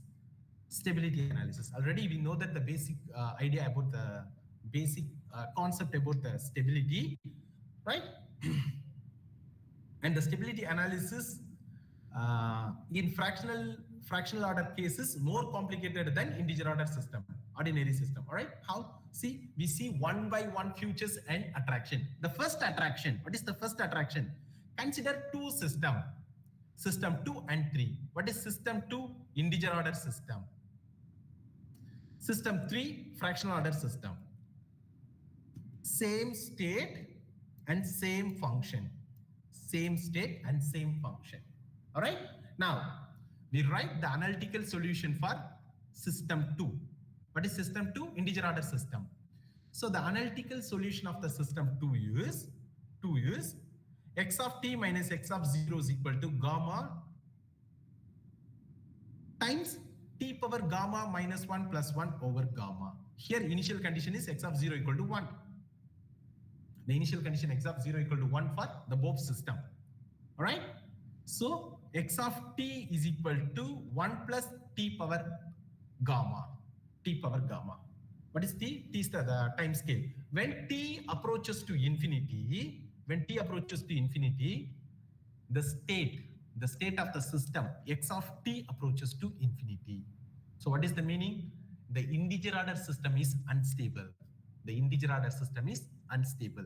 In our real life situation, there is no physical interpretation or there is no attractive physical applications by unstable system. But the stable system have some good features and applications. All right. So when t approaches to infinity, the solution x of t approaches to infinity. So the system 2, the integer order system 2 is unstable. All right. Now consider the same second system 3. System 3 is fractional system. Already we know the gamma plus 1 over gamma plus alpha. Already we derived in the previous slide. So by using that concept, we can write the analytical solution for fractional order system. The analytical solution of the fractional order system is x of t is equal to 1 plus gamma plus 1 over gamma plus alpha t power gamma plus alpha minus 1. Right? Now, take t equal to t tends to infinity. As t tends to infinity, the state of the system x of t tends to 1. The condition is gamma plus alpha minus 1 less than 0. Therefore, the fractional order system is stable. The fractional order system is stable, but the integer order system is unstable. All right. So from this two system, from this integer order system and the fractional order system, one can conclude that the fractional system have more additional and attractive feature over than integer order system. All right, over than integer order system. Here, same system but different derivative. All right, but the integer order system is unstable. For that initial condition x of 0 equal to 1, and the fractional order system is stable. The fractional order system is stable. So fractional order system has more attractive feature over than the corresponding integer order system. All right, the corresponding integer order system. The next attractive feature, the next attractive and feature of fractional order system is take the linear time invariant system. Consider the system d power alpha capital derivative of alpha x of t is equal to ax of t. The first order system, alpha lies between 0 to 1 and time t lies between t0 to t1 with the initial condition x of t0 is equal to x0. All right. Here x belongs to r power n dimension. A is n by n matrix. By using our previous methodology, one can write the solution for this fractional time invariant system as x of t equal to e alpha a of t minus t naught power alpha x naught. All right, x naught. See, we find the asymptotical stable for this system. Already we know the definition for asymptotical stable. The definition of the asymptotical stable is it should be stable and it should be satisfy the following condition. What is the condition? X of t tends to 0 as t tends to infinity. Whenever t approaches to infinity, the state vector, absolute value of state vector x of t approaches to 0. All right.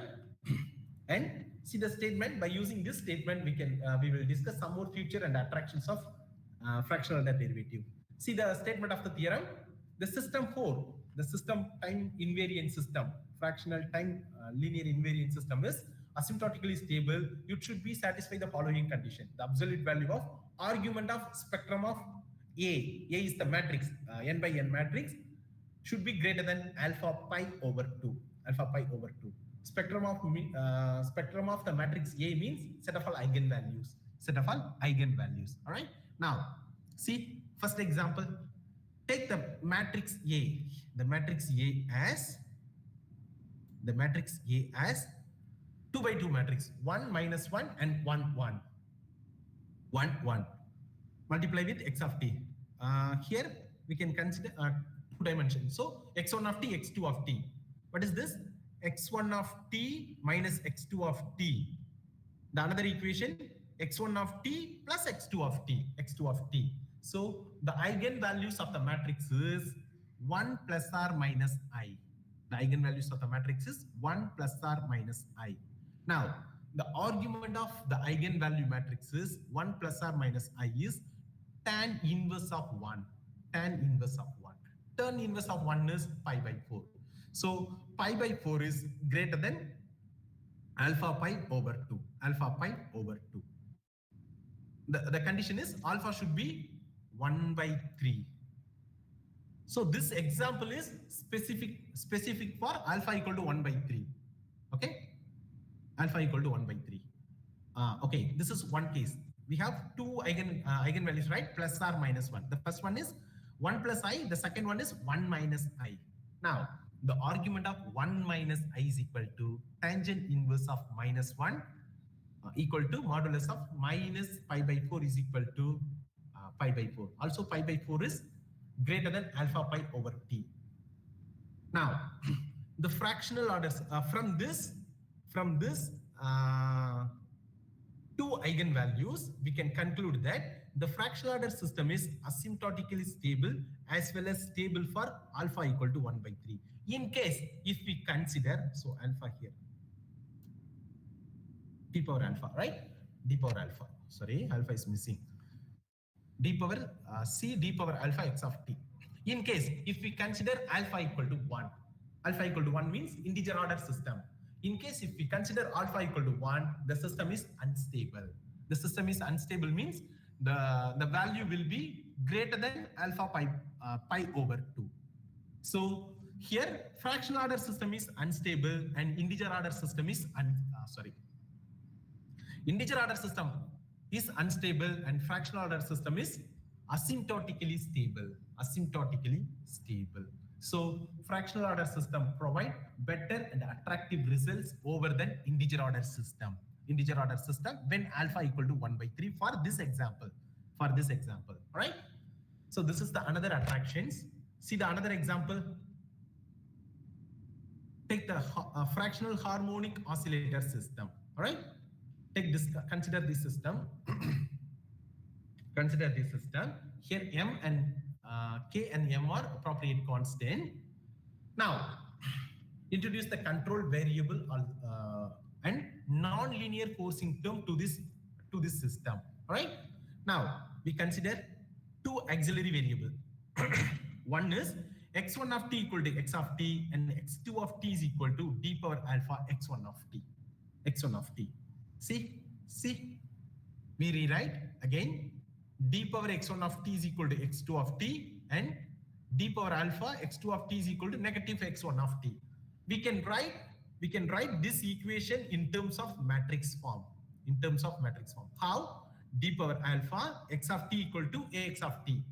Here x of t is x1 of t, x2 of t. X1 of t, x2 of t. One column, two rows, right? X1 of t, x2 of t. Then the left hand side, a into x of t. A into x of t. What is a? What is missing here? X1 is missing. Therefore, x1 is 0. Then the coefficient of x2 is 1.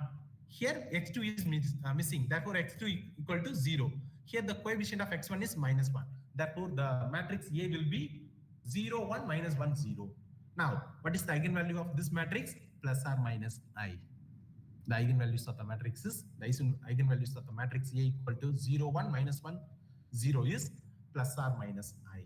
Plus or minus I. Right. Now, take argument of I. When argument of I equal, when we consider I plus I, tangent inverse of 1 by 0 equal to pi by 2 is equal to pi, absolute value of pi by 2 is equal to pi by 2 is more than alpha pi over 2. Here the condition for alpha is 0 to 1.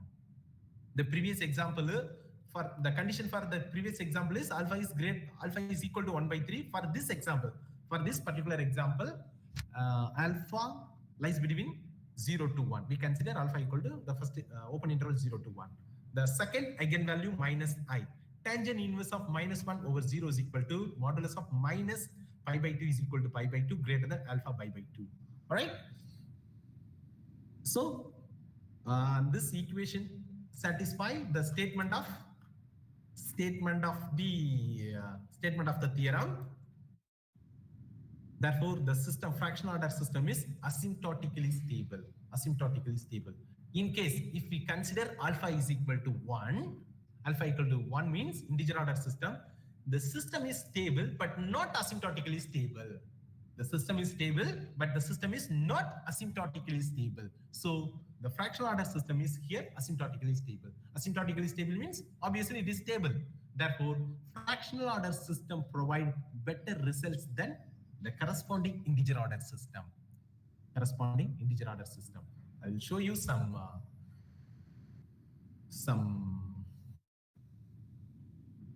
numerical picture. When we consider alpha equal to 1 for the above system, the trajectory of the system is unstable. The trajectory of the system is unstable. When we consider alpha equal to 0.75, the system is stable. The system is stable. And then when we consider alpha equal to 1, the system is unstable for the state x2. This is for the state x1. This is the numerical example for state 1. This is the another numerical simulation part for exam 2. Exam 2. When alpha equal to 1, again the system is unstable. When alpha equal to 0.75 fractional order, the system is stable. The system is stable. All right. For the numerical simulation for the second example, this is the example for first one. This is the numerical simulation for first example. This is the numerical example for second example. When alpha equal to 1, the system is not asymptotically stable. See, here the point is -1. -1 to 1. So when the system is integer order, the trajectory is not asymptotically stable, but stable. But it is stable, but not asymptotically stable. Right. When we consider the alpha equal to 0.75, when we consider alpha equal to 0.75, then the system is asymptotically stable, starting from 0 to 1. The system is asymptotically stable. All right. So the fractional order system provide better results than the corresponding integer order system. All right. And moreover, it provide some engineering applications. In viscoelastic material, fractional differential equation plays an important role. By using this fractional differential equation, we can model the behavior of viscoelastic materials. Right? Viscoelastic materials. Also, it provide better result in electrochemical system. In the battering modeling, fractional differential equation is used to describe the dynamics of the charge and discharge process and so on. Right? Also, fractal growth. Okay? In fractal growth, also the fractional differential plays a significant role. All right?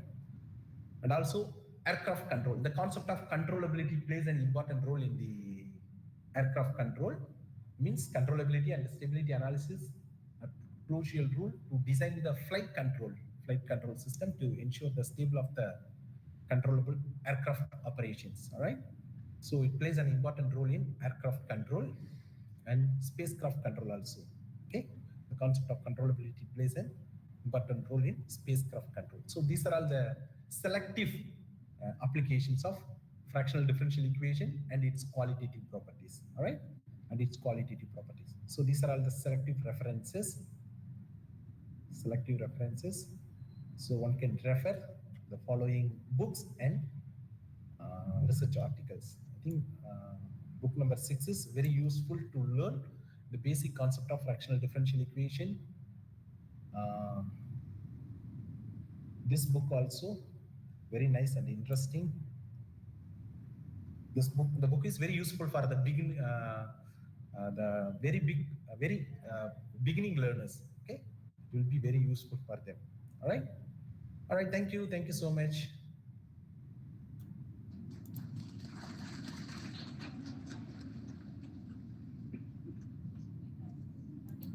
Thank you, Professor. Thank you, Professor. Thank you, Professor. Thank you, Professor.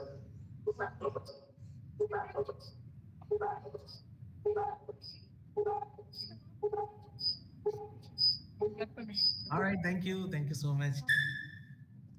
Thank you, Professor, for working lecture in fractional calculus and its applications. Any queries from audience?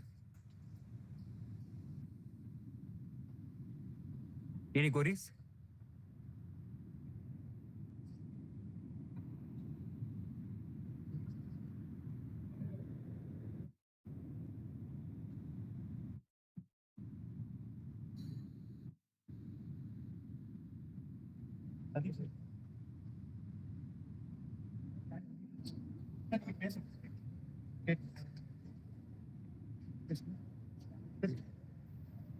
Any queries?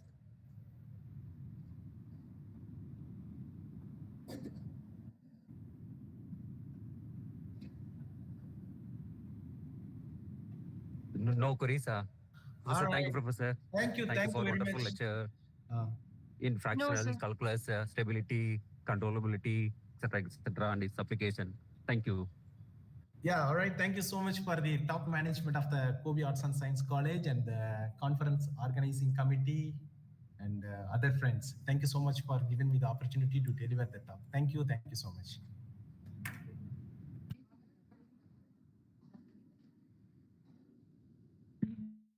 Thank you, sir.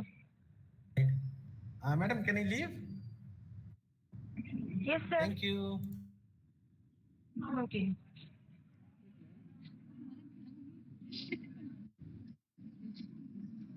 முடிஞ்சதுங்க relieve அவுட்டான்னு கேட்டேன்.